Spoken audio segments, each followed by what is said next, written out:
He was the man every television viewer loved, scruffy, loyal, and sharp-tongued, yet warm at heart. Ken Curtis, the unforgettable Festus Hagen from Gunsmoke, built his fame on honesty and humor. But away from the dusty streets of Dodge City, Ken carried heavy grudges and quiet disappointments. In his final years, he spoke about 5 Hollywood names that haunted him, people he respected, clashed with, and in some cases could never forgive. What drove such a gentle man to such bitterness? The truth, as it turns out, reveals a side of Ken Curtis few ever saw. A boy who grew up behind bars. Ken Curtis's life began in one of the most unlikely places for a future Hollywood star, a jailhouse. He was born Curtis Wayne Gates on July 2, 1916, in Lamar, Colorado, a quiet town on the edge of the Great Plains. His father, Dan Gates, served as the sheriff of Bent County, which came with a peculiar family residence, a small apartment directly above the county jail. For most children, bedtime stories were about cowboys and outlaws. For Ken, the outlaws lived downstairs. The clang of metal doors, the shuffling of boots, and the low murmur of inmates became the soundtrack of his childhood. His mother, Nellie Sneed Gates, worked as the jail's cook, preparing 3 meals a day for both her family and the prisoners. Ken often stood beside her as she passed trays of food through iron bars, watching hardened men thank her quietly. Those moments stayed with him, not just as a memory of hardship, but as a lesson in compassion. He grew up seeing his parents balance authority and kindness, justice and mercy, duty and love. That balance would later define both his personality and the characters he played on screen. Life in Lamar during the Great Depression was not easy. Money was tight, and entertainment was a luxury few could afford. But even in such an environment, young Ken found his joy in music. He sang at school, in church choirs, and eventually at local gatherings. His voice, warm, deep, and soothing, caught people's attention early on. Yet dreams of stardom seemed impossible in the hard times of the 1930s. His parents, practical and protective, encouraged him to pursue something stable. Following their advice, he enrolled at Colorado College, intending to study medicine. For 2 years, Ken tried to convince himself that the path of a doctor was his destiny. But inside, he felt trapped, not in a jail this time, but in a life that didn't belong to him. He would often sneak away from his dorm to perform at small campus events, and the applause he received rekindled something powerful. Eventually, he made the bold decision to abandon medical school and follow his true passion, music. By the early 1940s, Ken's gamble began to pay off. He joined Tommy Dorsey's orchestra, one of America's most famous swing bands, shortly after Frank Sinatra left. Stepping into Sinatra's shoes was a near impossible task, yet Ken handled it with confidence and grace. Under Dorsey's mentorship, he learned professionalism, discipline, and stage presence. It was Dorsey who advised him to change his name from Curtis Wayne Gates to something catchier. Ken Curtis was born, simple, strong, and memorable. From that point on, Ken's voice could be heard across America. He toured the country, recorded songs, and eventually joined the Sons of the Pioneers, one of the most beloved Western music groups of the era. Through hits like Room Full of Roses and Ghost Riders in the Sky, his voice became part of the soundtrack of American life. But even as success arrived, Ken never forgot where he came from. The quiet sheriff's apartment above a jailhouse where he learned humility, decency, and the quiet dignity of doing the right thing, no matter the cost. That early environment, the mix of law, hardship, and humanity, molded him into the man he would become. It gave him empathy for the downtrodden, strength against adversity, and a rare authenticity that would later shine through every role he played. From the cells of Bent County to the bright lights of Hollywood, Ken Curtis carried that small-town moral code with him, and it became both his greatest strength and, at times, his greatest burden. Hollywood's golden era and private wounds. By the mid-1940s, Ken Curtis had carved out a place for himself in American entertainment. After his breakthrough with Tommy Dorsey's orchestra, his rich, velvety baritone became familiar to radio audiences across the country. But Ken was never content with one stage. He wanted to blend his love for music with storytelling, something that could touch people more deeply. That desire led him to host Chuckwagon Jamboree, a 15-minute syndicated radio show in Los Angeles that ran for more than 130 episodes. Each broadcast was a mix of cowboy songs, light banter, and moral tales, a perfect preview of the grounded, folksy personality that would later define his screen persona. While radio kept his voice in millions of homes, Ken began feeling the pull of Hollywood. America was falling in love with the silver screen, and Westerns were fast becoming the nation's favorite genre. His natural charm, Western upbringing, and musical background made him an obvious fit. In 1945, he began appearing in musical westerns, taking small roles that blended song and story. It wasn't long before he caught the attention of one of Hollywood's most powerful figures, director John Ford. Ford was a legend, known for discovering and molding tough, authentic actors like John Wayne and Henry Fonda. When Ford met Ken, he saw a young man with something rare, real cowboy roots and a voice that could melt even the hardest audience. Ken quickly became part of Ford's informal family of actors and worked on a string of classics including Rio Grande, The Quiet Man, and later The Searchers. Working under Ford, however, was both an honor and a trial. The director was brilliant, but brutal. He ruled his sets with military discipline, often humiliating actors to get what he wanted. Ken learned to stay calm, professional, and never talk back, lessons that would serve him well later during his long tenure on Gunsmoke. It was during this period that Ken's personal life became entangled with the Ford dynasty. In 1952, he married Barbara Ford, John Ford's daughter. On paper, it looked like a perfect Hollywood union, the rising actor and the daughter of one of cinema's giants. But behind closed doors, the relationship was complicated. Barbara had grown up under her father's immense shadow, and Ken often felt like an outsider at family gatherings filled with Hollywood elites. The marriage lasted over a decade, but it was never truly peaceful. The pressure of being tied to such a powerful figure, combined with Ken's growing career demands, eventually took its toll. They divorced quietly in 1964 without public scandal, just quiet fatigue on both sides. Long before Barbara, however, Ken had already experienced heartbreak.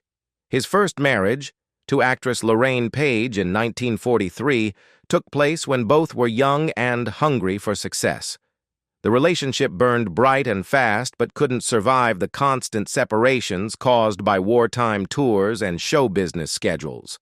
They parted amicably, childless, each chasing different dreams. These personal setbacks hardened Ken, teaching him restraint. He became known in Hollywood as polite, professional, and dependable, the man who never started trouble, but who quietly resisted unfairness. Yet under the surface, wounds were forming. He saw how easily relationships crumbled under fame, how loyalty was rare in show business, and how success often came at the price of privacy. By the end of the 1950s, Ken had transitioned fully from music to acting. He was now a familiar face in Western films, often playing sidekicks, ranch hands, or honest men caught in moral dilemmas. Hollywood liked to typecast him as the good-natured cowboy, but inside, Ken was growing restless. He wanted more depth, more meaning, something lasting. The Western world of cinema was changing fast, and television was about to rewrite the rules. Ken didn't know it yet, but the next chapter of his life would bring him the role that would define his name forever and test his patience like nothing before. The birth of Festus Hagen. In 1964, Ken Curtis was offered a role that would change his life forever. Festus Hagen, a scruffy, sharp-tongued deputy in CBS's Gunsmoke. The show had already been running for 9 seasons, and the producers needed a fresh energy after Dennis Weaver, who played Chester Good, left the series. Ken was initially hired for just one episode, but audiences instantly fell in love with Festus, his rough voice, crooked smile, and simple but honest wisdom. Within months, Festus became a permanent fixture of Gunsmoke, appearing in more than 300 episodes over 11 years. But success came with tension. Gunsmoke's leading man, James Arness, dominated the screen as Marshal Matt Dillon. Arness was tall, commanding, and fiercely protective of his character's authority. Behind the scenes, Ken sometimes felt overshadowed, forever the deputy in the shadow of the lawman. Although the two maintained professionalism, insiders said their relationship was never warm. Ken respected Arness's talent, but resented his control over storylines. Then came Milburn Stone, who played Doc Adams. Stone was a veteran actor, strong-willed and stubborn. He and Ken occasionally clashed over script interpretations and screen time. While their disagreements never escalated publicly, the friction was noticeable on set. Ken, a perfectionist himself, believed that every character deserved equal weight in the story, but Gunsmoke revolved around Dillon, always Dillon. Despite these rivalries, Ken poured everything into Festus. He brought his musical timing, comedic instincts, and moral backbone into the character. Viewers saw him as the soul of the show, the scruffy, loyal voice of reason in Dodge City. Yet inside, Ken was wrestling with the same feelings Festus often did, being overlooked, underestimated, and forced to play second fiddle. Clashes and conflicts, the 5 names that haunted him.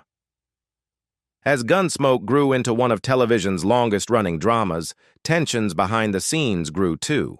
In later interviews, Ken hinted at the 5 figures who left the deepest marks on his life, 5 names that carried more pain than admiration. James Arness topped that list. Their relationship was complicated, professional respect mixed with personal distance. Ken admired Arness's discipline, but felt the star never treated him as an equal. Milburn Stone, the gruff Doc, was another. The two argued about creative choices, often competing for dialogue in ensemble scenes. Yet when Stone fell ill in 1971, Ken was among the few who visited him privately, proof that even resentment can coexist with compassion. John Mantley, the show's producer, was the third. Mantley was strict, budget-minded, and unyielding. Ken fought him repeatedly for better pay and deeper storylines for Festus. Mantley, seeing him as the sidekick, refused to expand his role. Their feud was open and bitter, so much so that by the end of Gunsmoke, they barely spoke. The 4th name was Amanda Blake, Miss Kitty. Their relationship was friendly in early seasons, but strained later as Festus's popularity rose. Rumors spread that Blake felt threatened by the growing affection fans had for Ken's character. While both denied the gossip publicly, the tension showed during production breaks. Finally, there was Dennis Weaver, the original deputy. Ken never met him as a co-star. Weaver had left before Festus arrived, but comparisons followed Curtis for years. Fans debated who was the better deputy, and Ken quietly resented being measured against a man he'd never worked with. Even after Festus became beloved, he felt that shadow never truly disappeared. These 5 figures defined Ken's Hollywood battles, not explosive confrontations, but quiet rivalries that carved into his pride. The Last Years and Silent Revenge. When Gunsmoke ended in 1975, Ken Curtis was 59, tired but proud. While many actors crumbled after losing a long-running role, Ken handled it with grace. He took smaller parts in television movies, Western festivals, and stage shows, content to live a slower life. Yet his principles still ran deep. In 1987, CBS announced Gunsmoke, Return to Dodge, a reunion movie bringing back James Arness as Marshal Dillon and Amanda Blake as Miss Kitty. Fans expected to see Festus, too. But Ken declined the offer, not out of spite, but principle. The network offered him what he felt was an insulting salary, far below what his years on the show deserved. He refused to be treated like a footnote. His decision sparked outrage among fans who didn't know the full story, but those close to him said Ken felt peace. He had stood his ground one last time. Off camera, Ken's life finally found balance. After 2 failed marriages, he met Tori Connolly in 1966, a kind-hearted woman far removed from Hollywood. They married quietly and stayed together for the rest of his life. Tori grounded him, helping him rediscover the simple joys of family, faith, and nature. Ken became a loving stepfather to her 2 children, spending his days fishing, traveling, and attending Western gatherings across the country. He also became more open about his politics, supporting Barry Goldwater in 1964 and Ronald Reagan in 1976. While he stayed out of public controversy, his conservative views drew both support and criticism from fans. Ken never cared. "A man's got to stand for something," he once said. By 1991, his health began to decline quietly. On April 28 that year, Ken Curtis died peacefully in his sleep from a heart attack at home in Clovis, California. He was 74. His ashes were scattered across the plains of Colorado, near the same land where the sheriff's boy once grew up behind bars. In the end, the grudges that once consumed him faded into memory. What remained was his legacy, a man who stayed true to himself in a business built on pretending. Ken Curtis never chased fame or fortune. He just wanted respect. And even though Hollywood wasn't always kind, his name endures as one of television's most beloved Western icons. Do you think Gunsmoke would have been the same without Festus Hagen? Tell us in the comments below.